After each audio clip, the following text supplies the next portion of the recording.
ક્યારે, કયા ઠેકાણે, કેવા સ્થળે, એ પસંદગી અમારી છે. અને અમારી આજે નયબંધી કરવી તો અમારા આગળ તો અમારી નિશાળમાં કદાચ આ 200 વર્ષની મલિપા ખુશામત ખોર ચારણો બન્યા છે, નહીં બન્યા એવું હું નથી કહેતો. હા, પણ નકર ચારણના દીકરા આગળ રાજપૂત બે એટલે એની જુબાન માથે મોડી વાત ન હોય. ચારણની જુબાન માથે જેને કહેવાય કાયરતાની વાત ન હોય. ચારણની જુબાન માથે લબાડતાની વાત ન હોય. ચારણ કોઈ દી આઘી પાછી ન કરે. અને એટલા માટે તો રાજપૂતનો આ કીધેલો દોહો છે. ગુંજ બેરા દ્રવ ગાંધળા સુજણ વેળા નંદ રાજ દરબારે વેંડળા સો ચારણ લક્ષણ. આ ગુંજ બેરા ગમે એટલી જેની કહેવાય ઊંડી વાત થતી હોય, પણ એ પેટમાં ઉતર્યા પછી અહીંયાથી બીજી ઘરે વાત ન જાય. ગુંજ બેરા દ્રવ ગાંધળા ગમે એટલી સમૃદ્ધિ હોય. કોઈ કહે છે કે સમૃદ્ધિ તો દેનારા તેવા દાતાર પડ્યા હતા. દાતા ને કવિ કો દિયા ને કવિ ગયા સો ખાય.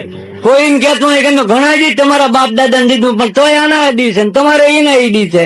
દાતા ને કવિ કો દિયા કવિ ગયા સો ખાય, પણ કવિને જો દાતા કો દિયા વો જાતે જુગે નો જાય. જે કવિઓએ દાતારોનું નામ અમર કર્યા છે એ તો યુગના યુગ જતા રહે. કોઈની તાકાત નથી, ચાહે કોઈ સત્તા આવે, ચાહે કોઈ સત્તા આવે. એમ વિધર્મીઓની સત્તા હોય તો ભલે, શાસનકર્તાની સત્તા હોય તો ભલે, અને કદાચ દુનિયા ઉલટ સુલટ થઈ જાય, પણ તાકાત નથી કે ઇતિહાસના પાનામાંથી એનું નામ આઘું કરી શકાય. ભાઈ એક વખત લખી ગયું, કવિ પી જબાન પે ચડ્યો સોઈ નર જાવે ના. એક દાણ કવિની જબાન માથે ચડી ગયો પછી ખસી ન શકે. કોઈની તાકાત નથી કે એને કહેડી શકાય. પણ ચારણ આગળ તો આજ હોય, ક્યાં મરવું, કેમ મરવું, કેવી રીતે મરવું, કયા પ્રકારે મરવું, કયા શસ્ત્ર અસ્ત્રથી મરવું, કેવી તિથિએ મરવું, અને કયા સ્થળે મરવું, કેવી વ્યક્તિના હાથે મરવું, અને કેવા કારણે મરવું. આ શીખવું હોય તો ચારણની ભાઈબંધી કરાય. અને ધંધો કરવો હોય તો વેપારી વાણિયા ઘણા છે, એની ભાઈબંધી કરવી જોઈએ, ચારણની ભાઈબંધી ન કરી. અને ચારણની ભાઈબંધી કર્યા પછી જો ચારણ ટકોર ન કરે તો એ ચારણ નો કહેવાય.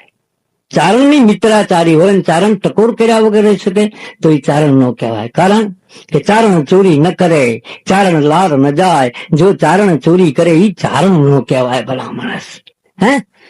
અને ઘણા જગ્યાએ દ્રશ્યો દેખાય ત્યારે આપણે એમ કહેવું પડે કે આ કઈક પાપ છે, નકર આવું બની શકે નહીં. તો આજ આવો રૂડો ડાયરો, રૂડો પ્રસંગ